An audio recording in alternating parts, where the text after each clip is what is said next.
오늘 말씀은 마가복음 9장 14절에서 29절까지 말씀인데요. 15절에서 24절까지만 읽도록 하겠습니다. 온 무리가 곧 예수를 보고 매우 놀라며 달려와 문안하거늘 예수께서 물으시되 너희가 무엇을 그들과 변론하느냐. 무리 중에 하나가 대답하되 선생님 말 못하게 귀신 들린 내 아들을 선생님께 데려왔나이다. 귀신이 어디서든지 그를 잡으면 거꾸러져 거품을 흘리며 이를 갈며 그리고 파리해지는지라. 내가 선생님의 제자들에게 내쫓아달라 하였으나 그들이 능히 하지 못하더이다. 대답하여 이르시되 믿음이 없는 세대여 내가 얼마나 너희와 함께 있으며 얼마나 너희에게 참으리요. 그를 내게로 데려오라 하시매 이에 데리고 오니 귀신이 예수를 보고 곧 그 아이로 심히 경련을 일으키게 하는지라. 그가 땅에 엎드러져 구르며 거품을 흘리더라. 예수께서 그 아버지에게 물으시되 언제부터 이렇게 되었느냐 하시니 이르되 어릴 때부터니이다. 귀신이 그를 죽이려고 불과 물에 자주 던졌나이다. 그러나 무엇을 하실 수 있거든 우리를 불쌍히 여기사 도와주옵소서. 예수께서 이르시되 할 수 있거든이 무슨 말이냐. 믿는 자에게는 능히 하지 못할 일이 없느니라 하시니 곧 그 아이의 아버지가 소리를 질러 이르되 내가 믿나이다. 나의 믿음 없는 것을 도와주소서 하더라. 아멘. 오늘 아침 묵상 말씀을 통해서 하나님의 은혜가 우리 가운데 있기를 간절히 소망합니다. 변호산 사건 이후에 예수님께서 산 아래로 내려오시니 상황이 시끌벅적했습니다. 큰 무리들이 남은 9명의 제자를 둘러싸고 그들과 논쟁을 벌이고 있었죠. 더 구체적으로 말하면 서기관들과 논쟁을 벌이고 있었습니다. 예수님께서 왜 말다툼을 하냐고 물으십니다. 그때 한 아이의 아버지가 예수님께 말합니다. 귀신 들린 자신의 아들을 제자들에게 데리고 와서 고쳐달라고 했는데 제자들이 고치지 못했다는 것입니다. 그런데 여기에서 이상한 점이 있습니다. 뭐가 이상할까요? 마가복음 3장을 보면요. 예수님께서 제자들을 세우시고 파송을 합니다. 그때 제자들에게 귀신을 내쫓는 권능도 주셨어요. 그러면 그들은 귀신을 내쫓아야 하는 것이 맞지 않습니까? 왜 그들은 귀신을 내쫓지 못하고 망신만 당하고 있었을까요? 19절을 보면 예수님께서 제자들에게 이렇게 말씀하십니다. 믿음이 없는 세대요. 이렇게 말씀하시는 거예요. 그들이 믿음이 없다는 겁니다. 제자들은 예수님께 늘 붙어 있는 거 보면 예수님을 3년 동안 늘 쫓아다니는 거 보면 믿음이 있는 것 같은데 왜 예수님은 그들 향해서 믿음이 없다라고 말씀하셨을까요? 그리고 믿음이 없다는 것은 무엇일까요? 반대로 믿음이 있다는 것은 무엇일까요? 또 23절에 예수님이 이렇게도 말씀하십니다. 읽어보겠습니다. 예수께서 이르시되 할 수 있거든이 무슨 말이냐. 믿는 자에게는 능히 하지 못할 일이 없느니라 하시니. 믿는 자에게 능치 못할 일이 없다라는 이 말씀은 믿는 자에게 모든 일이 가능하다라는 뜻이죠. 우리는 이 구절을요 정말 좋아합니다.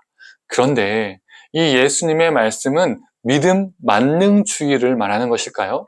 무조건 믿기만 하면 다 돼! 무조건 믿기만 하면 오케이! 만사 오케이! 이런 것을 뜻하는 것일까요?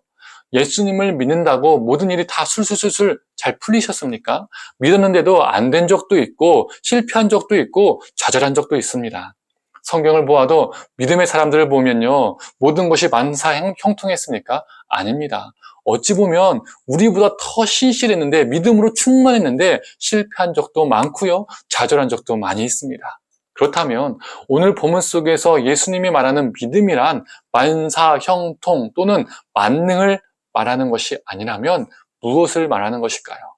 오늘 본문이 말해주는 믿음이란 바로 주님의 마음을 아는 것, 주님의 마음이 나의 마음이 되는 것입니다. 그 영혼을 가엾게 여기시는 그 작은 자를 불쌍히 여기시는 그 예수님의 마음을 아는 것, 주님의 마음이 내 마음이 되는 것, 이것이 믿음입니다.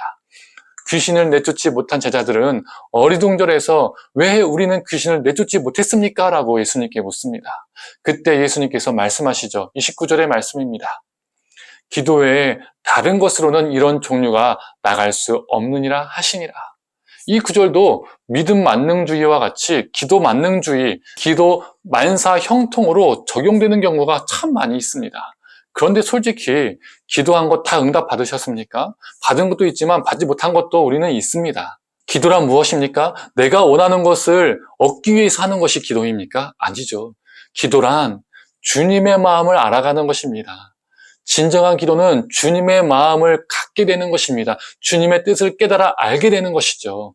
죽어가는 영혼을 가엾게 여기시는 그 작은 자 하나를 불쌍히 여기시는 그 주님의 마음을 갖게 되는 것이 기도의 목적이고 기도를 하는 이유입니다. 그래서 주님의 마음을 소유한 믿음은, 주님의 마음을 알아가는 기도는 영혼을 살리기 위해서 우리로 하여금 무엇이든 하게 만듭니다.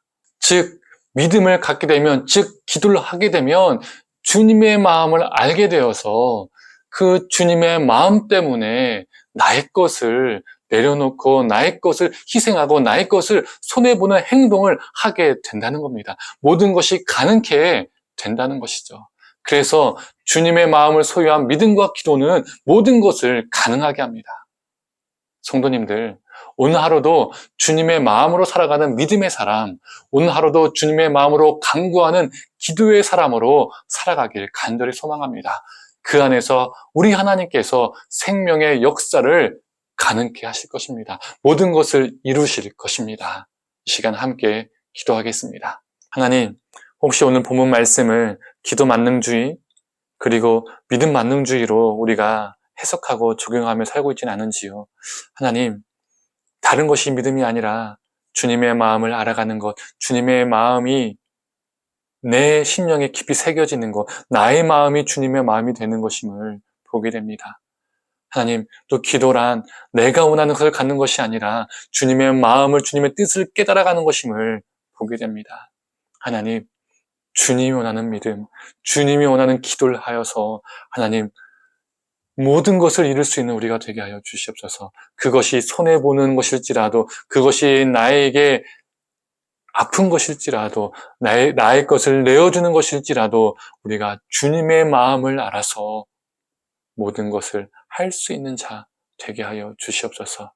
모든 걸 감사드리며 사랑에 많으신 예수님의 이름으로 기도드립니다. 아멘.